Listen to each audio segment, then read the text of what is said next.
Hello guys, welcome back to my YouTube channel. So guys, in this video I will show you how to fix AirDrop grayed out in control center on iPhone or iPad. So guys, if you're using iPhone or iPad or other iOS device, and when you try to use AirDrop, and you will see that AirDrop grayed out and it is not working in control center, I will help you how can you fix this problem. So guys, you can easily fix it. First of all, open your settings. Make sure that you have connected with strong internet connection, and after this go back, scroll it down, click on general, and from here click on AirDrop.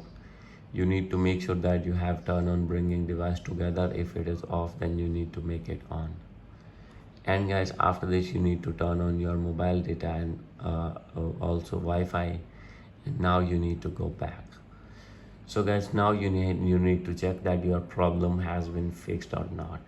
If still not fix your problem, open your settings again, click on general, scroll it down and click on transfer or reset iPhone.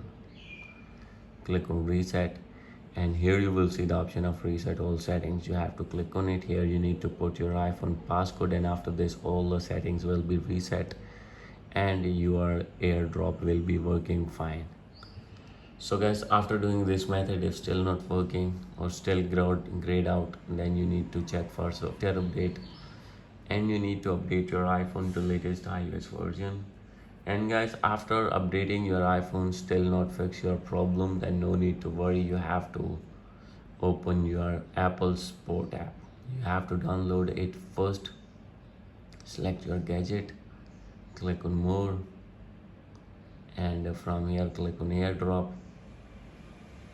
click on call, and you need to call at these numbers, and you have to tell your problem, and they will respond to you and they will fix your problem. So guys, hope you like this video. If you like this video, please do subscribe my channel. Thank you.